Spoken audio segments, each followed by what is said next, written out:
¿Ustedes saben por qué yo estoy aquí? Por sus hijos. ¿Saben por qué estoy cargando esta cruz? Por sus hijos. Porque ellos han pecado. Y cuando ustedes entiendan lo que significa el pecado, entonces desearían o van a desear no haber tenido hijos hasta ese punto. Para que entiendas lo que significa el pecado. Porque por el pecado de sus hijos yo estoy aquí.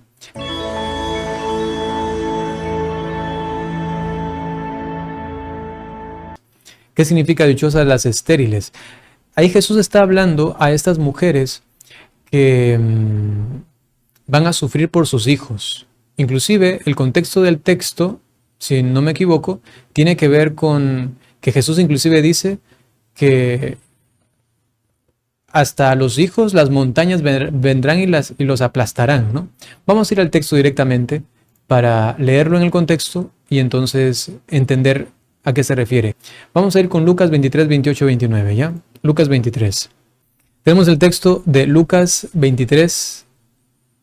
Vamos a ir un poquito hacia atrás. Está en el contexto de la crucifixión. Vamos a leer desde el 23 en adelante, ¿ya? Pero ellos insistían a grandes voces pidiendo que fuera crucificado y el griterío iba en aumento. Entonces Pilato pronunció la sentencia que ellos reclamaban. Soltó al que estaba preso por agitador y asesino, pues a éste lo querían, y entregó a Jesús como ellos pedían. O sea, soltó a Barrabás, ¿no? Cuando lo llevaban, encontraron a un tal Simón de Cirene que volvía del campo y le cargaron con la cruz para que la llevara detrás de Jesús. Lo seguía muchísima gente, especialmente mujeres que se golpeaban el pecho y se lamentaban por él, ¿sí? Aquí están ellas lamentándose, ¿sí? Por lo que está pasando con Cristo. Normalmente Cristo o una persona que está sufriendo, al ver a unas mujeres que están sufriendo por él, debería sentir como agradecimiento, ¿no?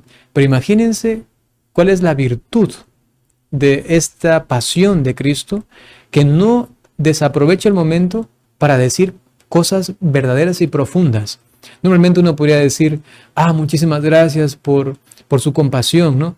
Su mente, imagínense, hasta psicológicamente, aunque no podemos encerrar a Jesús en una cuestión psicológica, pero para entender un poco hasta su cuestión, hasta su psicología en ese momento, estaba tan fija en la voluntad de Dios, en medio de la pasión, en medio de ese dolor tan grande, estaba tan fija en la misión, en su Padre, en el amor, en la redención, que aprovecha este momento para lanzar verdades eternas, verdades que le muevan a estas mujeres a no solamente lamentarse por lamentarse, porque al ver a un hombre sufriente, cualquiera se lamenta, pero la pregunta es, ¿y qué más? ¿Solamente el estruendo, el escándalo de ver a un hombre que está sufriendo? Vamos a ir un poquito más allá, dice Jesús, ¿no? Y no desaprovechaba, se encuentra con Pilato y exactamente lo mismo. Hablemos de la verdad.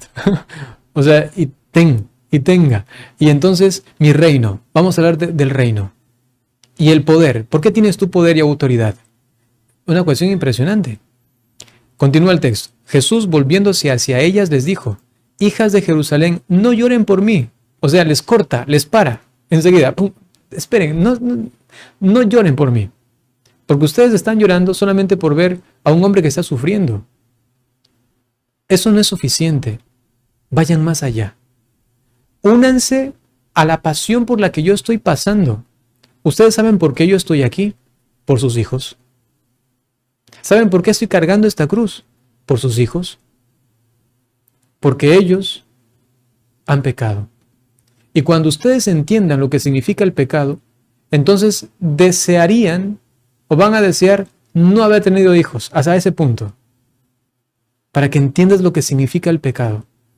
Porque por el pecado de sus hijos yo estoy aquí. Evidentemente las palabras que Jesús está diciendo en ese momento son palabras vistas desde la pasión, desde el enfoque del pecado, desde el enfoque de la consecuencia del pecado. Luego San Pablo pues dirá, hace mejor aquel que no se casa. Hace mejor aquel que permanece virgen inclusive. ¿Por qué? En esa perspectiva. Entonces Jesús dice, hijas de Jerusalén, no lloren por mí, lloren más bien por ustedes mismas y por sus hijos. Porque si yo estoy sufriendo esto, entiendan la razón por la que estoy sufriendo. Evidentemente no le está diciendo solamente, no tengan hijos. Es que si ya los tienen, sepan que si estoy aquí es a causa del pecado. No es una recomendación directa a que no tengan hijos. Más bien es para que entiendan la consecuencia del pecado. Evidentemente, también se podría uno inspirar en esto para decir, siento el llamado a, con mi vida, intentar poner un poquito de ayuda en la pasión de Cristo, poner mi hombro y ayudarle con mi santidad, ¿sí? Y si acaso tienes hijos, entonces tu responsabilidad es que esos hijos ayuden a Cristo en su pasión y no que más bien acentúen la pasión de Cristo con el dolor por causa del pecado. ¿Se entiende esto, no? Hijas de Jerusalén, no lloren por mí. Lloren más bien por ustedes mismas y por sus hijos. Y continúa, porque llegarán días en que se dirá, felices las mujeres que no tienen hijos, felices las que no dieron a luz ni amamantaron. ¿Se entiende? En esa perspectiva hay una luz distinta, porque todo lo está diciendo Jesús concentrado en su pasión, las consecuencias del pecado y por qué Él tiene que pasar por ello. Y entonces viene aquí lo de los montes, lo que les decía, ¿no? Las montañas. Dice, entonces dirán que caigan sobre nosotros los montes y nos sepulten los cerros. Eso es fuerte. Que caigan sobre nosotros los montes, que nos aplasten, que nos oculten. Es como decir, nos damos cuenta de la consecuencia del pecado. Y a tal punto es una expresión muy judía, ¿no? Hay que entender también esto. Hay expresiones muy hebraicas, muy judías. Los judíos tienen el arte de decir frases muy fuertes. Si tu mano es ocasión de pecado, córtatela, ¿sí? Si tu ojo es ocasión de pecado, sácatelo. O sea, son frases fuertes, sentencias, son hebreísmos que sirven para ilustrar el mensaje central. Y entonces les dicen que caigan sobre nosotros los montes y nos sepulten los cerros. Es como decir, casi que haber deseado no existir, casi que morir.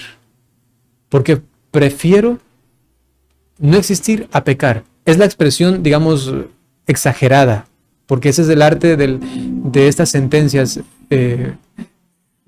esos hebreísmos. Es exagerar fuertemente. No significa que tienes que cortarte el brazo, no significa que tienes que sacarte el ojo. Hay que ir al núcleo. ¿Qué es lo que quiere decir? Mira la gravedad del pecado que te puede llevar a la condenación. En este contexto del ojo y de la mano. Y en este contexto de los montes que nos sepulten, de los cerros que nos aplasten, está hablando al respecto de la conciencia que vamos a tener del pecado. ¡Qué fuerte! Por mi pecado y el tuyo, en este caso por el pecado de la madre y del hijo, llora, llora. Reconoce a tu Salvador muriendo por ti a causa de ese pecado.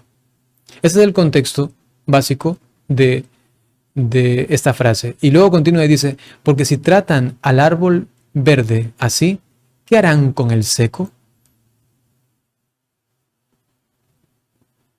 Imagínense la consecuencia del pecado que es en Cristo.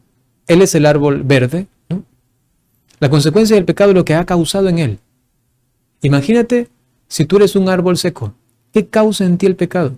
Llora por eso. Llora por eso. Lo que pasa con nosotros es que inclusive nos puede llevar al infierno. Y por eso, madres, lloren por sus hijos. Así de fuertes. Es impresionante, ¿no? Es impresionante. Entonces, básicamente, a breves rasgos, podemos explicar de esa manera ese texto. Muy bien.